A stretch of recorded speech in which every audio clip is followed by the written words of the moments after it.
Olá pessoal, bem-vindos ao Preveste EA. Eu sou o professor Samuel Costa, tenho 28 anos, sou do sexo masculino, eu tenho cabelos pretos e olhos castanhos. A minha estatura é mediana e hoje eu estou trajando uma calça preta e uma camisa preta. A nossa sala de aula é um estúdio de TV e eu vou usar uma tela interativa para a gente fazer nossas anotações. Pessoal, na nossa aula de hoje nós vamos revisar, um dos conteúdos que a gente já viu, trazendo questões novas. Então pega teu papel, pega tua caneta e anota tudo para tu não errar na prova da UEA, beleza? A nossa aula de hoje vai ser sobre estrutura atômica e substâncias e misturas. Então olha só, galera, aqui eu trouxe para vocês uma tabela periódica para a gente entender mais ou menos de onde vem essa estrutura atômica, tá bom? Então, a tabela periódica tem todos os átomos, todos os elementos químicos que estão descobertos na natureza. Podem ter outros? Sim, mas a gente ainda não conhece. Todos que a gente conhece estão na tabela periódica, beleza? Pessoal, essa tabela, antes dela ser assim, igual como vai aparecer lá na tua prova, tá bom? Ela foi organizada com base nas suas propriedades, Então, os átomos eram organizados com base nas propriedades químicas. Essa organização foi dada por Mendeleev, mas muito tempo depois, essa organização mudou. E aí o Moseley propôs uma outra forma de organizar que era baseada no número atômico. Então, se você perceber, a tabela periódica começa com o elemento hidrogênio, que tem o número atômico igual a 1, e termina lá com o número atômico 118, e eles estão organizados em ordem crescente de número atômico. Então, com isso, pessoal, a gente vai fazer aqui, nossa primeira questão aí, do cis, tá? Então essa questão estava lá em 2024 e ela diz o seguinte: no final do século XIX, Mendeleev propôs a classificação dos elementos químicos com base em suas propriedades químicas e os organizou em uma tabela.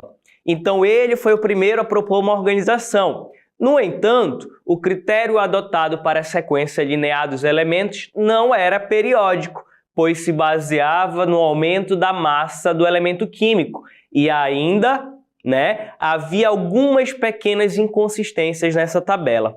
No início do século XX, Henry Moseley atribuiu números inteiros sequenciais a cada elemento químico, que são chamados de, e aí ela te dá um espaço para tu preencher. É o que eu acabei de falar, pessoal? Mas vamos finalizar aqui, E solucionou as inconsistências da classificação proposta inicialmente por Mendeleev. Então, a lacuna desse texto pode ser preenchida por letra A, número de massa, letra B, números atômicos, C, valência, D, número de oxidação ou E, potenciais de ionização. Pessoal, número de massa quem organizou assim foi o Mendeleev, e aí a gente viu que não tinha uma periodicidade, então ela nem poderia ser chamada de tabela periódica.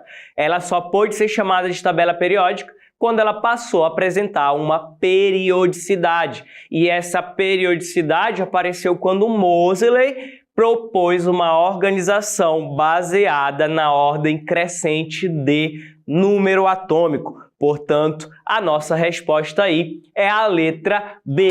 Beleza, pessoal? É a letra B, números atômicos, que preenche a nossa lacuna. E aí, pessoal, eu pergunto para vocês, esses elementos químicos que estão distribuídos na tabela periódica, eles vêm com algumas informações, alguns números, E aí é importante você saber o que significa esses números. Ele está organizado em número crescente de número atômico. Então, o primeiro número que você vê é número inteiro, tá bom? Então, não vai ser aquele número com vírgula. O número inteiro, ele vai ser o número atômico. Já o número ali que vai aparecer vírgula vai ser a massa atômica. E essa massa que aparece na tabela periódica é a média das massas dos elementos isótopos que são encontrados na natureza. Por isso que ela tem uma casa decimal aí, beleza? Pessoal, e o que significa o número atômico? Toda vez que a gente estiver falando de número atômico, tá? A gente representa ele pela letra Z,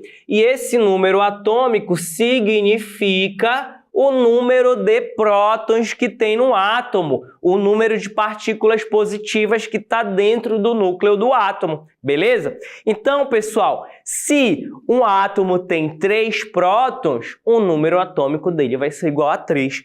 Você sabe que ele tem um número atômico diferente para cada elemento. Então, a gente vai aí fazer uma comparação como se o número atômico fosse o CPF do átomo, beleza? Cada um vai ter o seu e esse número significa o número de prótons. Pessoal, lá na tabela periódica, os átomos eles estão no seu estado fundamental. O que significa isso, professor? Significa que se eu tenho, por exemplo, 3 prótons, 3 positivos, obrigatoriamente, ele estando no estado fundamental, eu preciso de 3 elétrons, 3 partículas negativas, para eles ficarem ali equilibrados. E aí o átomo vai estar neutro, beleza? Então, pessoal, se o número de elétrons diferir do número de prótons, a gente não tem mais um átomo no estado fundamental. Ele vai assumir ali uma carga, beleza? A gente vai já falar sobre isso. Mas aqui a gente vai falar também da massa atômica, que a gente representa pela letra A, e a massa atômica vai somar o número de prótons que tem dentro do átomo mais o número de nêutrons que a gente encontra dentro desse núcleo. Então, você sabe que a massa do elétron não é levada em consideração. Imagina você subindo na balança e arrancando um fio de cabelo. A sua massa não vai mudar, porque a massa do fio de cabelo é negligenciável perante a massa do seu corpo todo. Então, a massa do próton e do nêutron ela é muito mais efetiva do que do elétron. Então, o elétron nem conta para a massa do átomo. Então, olha só, pessoal. Aqui a gente vai ver algumas características do magnésio, né? Só para a gente matar aí, ó. O magnésio tem um número atômico igual a 12.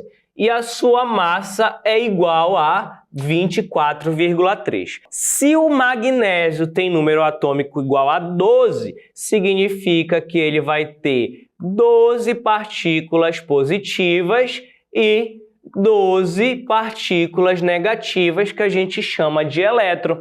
E isso ele estando no estado fundamental. Agora, quando ele vai participar de ligação química, ele pode eventualmente doar elétron ou perder elétron, né? Como o magnésio é um metal, normalmente ele vai aí doar elétrons, tá bom? Então, se ele perde elétron, o número de próton não muda. O que muda é o número de elétrons. Se ele tinha 12 prótons e 12 elétrons e eventualmente ele perde, por exemplo, 2 elétrons, agora ele tem 12 prótons e ele vai ter 10 elétrons. Quando isso acontece, ele vai adquirir uma carga, porque agora ele tem 2 positivas a mais do que negativo. E aí esse magnésio não vai mais estar no estado fundamental, ele vai ser agora um cátion, ele vai ter carga, né? Então olha só, pessoal, esses elétrons estão organizados nas camadas, tá bom? Ao todo a gente vai ter 7 camadas. Então aqui está o núcleo do átomo, onde vai estar os prótons, tá bom? E aqui vão estar os elétrons. Os elétrons vão estar organizados nessas camadas aí em ordem de energia. Como assim? Imagina um prédio com 7 andares, né? Um hotel aí com 7 andares. Cada andar desse vai ter quartos e esse quarto vai conseguir comportar uma quantidade de pessoa. Assim também é o átomo lá no seu estado fundamental ou na hora que a gente for fazer a distribuição eletrônica. Olha só, eu tenho aí, pessoal, 7 camadas, né? E cada uma dessas camadas tem aqui, ó, quartos que cabe uma quantidade fixa de elétrons. Sempre no quarto S a gente vai conseguir colocar 2 elétrons.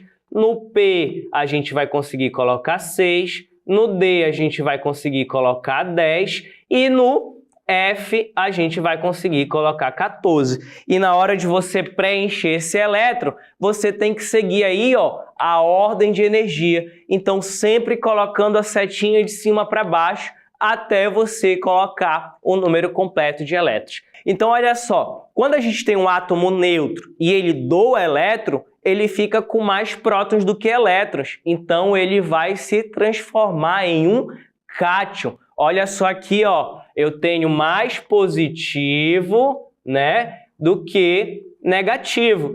E aí eu vou ter um cátion. Agora, se o meu átomo neutro ganha elétron, eu vou ter mais negativo do que o positivo. E aí ele vai ter carga negativa, a gente vai chamar ele de ânion. Então, com isso, a gente vai aqui fazer a nossa próxima questão.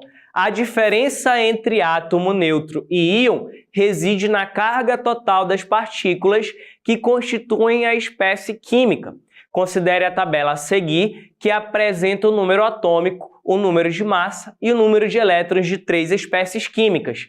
As espécies químicas 1, 2 e 3 são, respectivamente, letra A, ânion monovalente, átomo neutro e cátion bivalente. Letra B, ânion monovalente, átomo neutro e ânion bivalente. Letra C, átomo neutro, cátion monovalente e ânion bivalente. Letra D, cátion monovalente, átomo neutro e ânion bivalente. Ou letra E, cátion bivalente, átomo neutro e ânion monovalente. Pessoal, esse valente aí tem a ver com o número de elétrons que está envolvido. Então vamos analisar nossa tabela aqui, olha só. No quadro 1 aqui, a gente tem o número atômico igual a 11, a massa igual a 23 e o número de elétrons igual a 10. Se o número atômico é igual a 11, isso significa que ele tem 11 prótons. E aí, se ele tem 11 prótons e 10 elétrons, esse átomo, pessoal, vai ter um próton a mais. Então, ele vai adquirir a carga mais 1. Aqui no 2, a gente vai ter 36 e 36. Então, o próton é igual ao elétron. E no 3, a gente vai ter 16 prótons, 16 positivo, e a gente vai ter 18 negativo. Isso significa que eu vou ter 2 elétrons a mais do que deveria. Então, ele vai ficar aqui com a carga menos 2. Portanto, pessoal, a nossa resposta aí seria a letra D. Na número 1, a gente tem um cátion monovalente. Lá no 2, a gente tem um átomo neutro. E no 3, a gente tem um ânion bivalente. Quando esses elementos químicos estão formando substância, as substâncias elas vão poder ser encontradas em 3 estados físicos diferentes: sólido, líquido ou gasoso. Se eu aumento a temperatura, eu forneço mais energia, eu posso ir do sólido para o líquido e do líquido para o gasoso. Se eu retiro energia desse sistema, ou seja, eu faço um resfriamento, a gente vai sair do gasoso para o líquido e do líquido para o sólido. Exemplo, a água, né? Se você aquece o gelo, ele vira líquido. Se você aquece o líquido, ele vai evaporar. E se você pega lá no caso da nuvem e faz o processo contrário, você vai ter o gás virando líquido e o líquido virando sólido. Isso aí, pessoal, tem a ver com o estado físico que as substâncias vão apresentar. Isso é uma propriedade física que também a gente considera na hora de analisar os elementos químicos e a sua substância.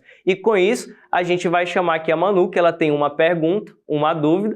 Qual é a sua dúvida, Manu? Professor, o que muda na substância de um estado para o outro? Perfeito, Manu. Então, olha só, pessoal. Quando a gente tem uma alteração no estado físico de uma substância, essa alteração tem a ver com o estado de agregação das partículas, né? Então, sólido ela está bem agregado, líquido um pouco mais distante e gasoso completamente solto. Então, olha só, na nossa aula de revisão de hoje, nós vimos aí 3 assuntos, né? A gente revisou estrutura atômica, revisou tabela periódica e estado físico da matéria. E não esquece de seguir o Preveste UEA em todas as redes sociais, baixe o nosso aplicativo e acompanhe todas as aulas por todas as plataformas digitais.